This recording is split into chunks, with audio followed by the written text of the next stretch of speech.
Vous savez, en Haute-Guinée, je suis victime d'une grave injustice. Je compte sur vous pour m'aider à la réparer. Lorsque j'étais ministre des Travaux publics, le président Conté m'a confié cette responsabilité de moderniser les infrastructures. Grâce à Dieu, j'ai pu promouvoir beaucoup de projets, obtenir le financement et réaliser.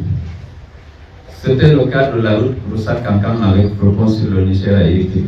Vous connaissez à quel point le bac qui était à Irikiri était contraignant pour les usagers de la route.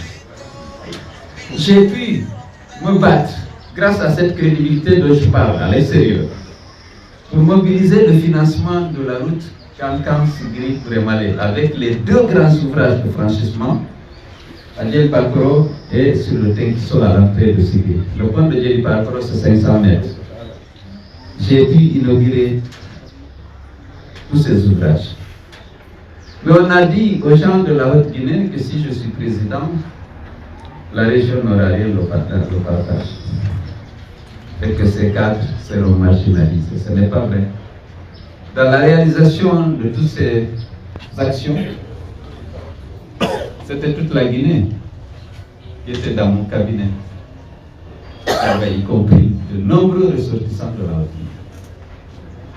Alors, lorsqu'on dit le président Lansana Conté m'a investi de sa confiance, mais les projets sont identifiés et réalisés sur la base de critères objectifs parce que je défends deux choses. La confiance de Conté, qui a fait de moi ministre de la République et non ministre de la région. Mais aussi les partenaires qui me font confiance. Parce qu'ils savent que j'œuvre toujours pour la réalisation des projets dans le respect des délais et des budgets. Lorsque je présente un projet, je le formule conformément aux standards. Et lorsqu'il s'agit de réaliser, ils savent que je veille à ce que le projet soit exécuté dans le respect des budgets. La route Kankan-Kuremale, on a réalisé les routes qui restaient 16 millions de dollars. Il n'y a pas de petits gens, des gens qui viennent, on va faire un avénage. Cet argent-là n'a pas été utilisé.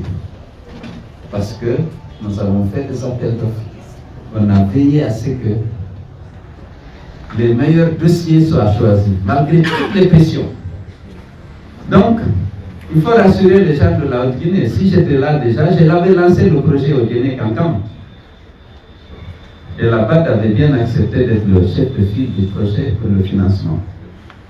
Malheureusement, la guerre qui a éclaté, la rébellion en Côte d'Ivoire, ne m'avait pas permis de faire avancer le dossier avant que je quitte. Et jusqu'à présent, le dossier n'a pas avancé. Le pont à Sansando, entre Mandiana et Sigiri, c'était dans mes projets. Si j'étais là, ce serait déjà fait. J'ai beaucoup de projets. Le pont sur le Milo serait déjà fait. À Kermani. Mais, pour les rassurer, j'ai décidé de faire la politique pour rassembler, réconcilier les Guinéens et faire du développement. Je sais faire du développement, je sais faire. Lorsque je vais à Abidjan, je vais à Dakar. Je vais à Abidjan, je vais à Dakar. Je vois ce que Macky fait, ce qu'Alassane fait, les autoroutes, les échangeurs, les routes bituminées. J'ai dit si j'étais investi en 2010, certainement il n'aurait pas fait mieux que moi. Parce que j'avais le projet. Mais lorsque je regarde, entre 2010 et maintenant, il n'y a pas eu 2 km d'extension du réseau bitumé. Pas 2.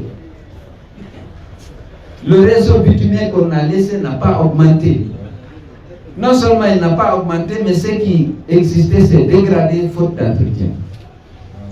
J'ai laissé des dossiers, notamment au niveau des routes inter-États, prêts, des projets prêts, avec les dossiers d'appel d'offres.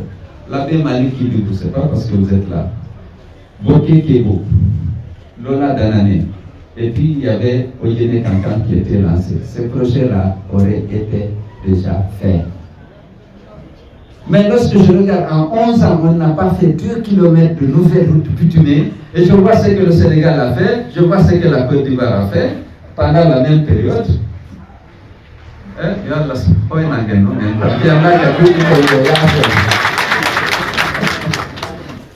Si la règle, la condition posée pour accéder au pouvoir, c'est le suffrage des Guinéens, nous n'avons pas eu besoin de nous battre outre mesure.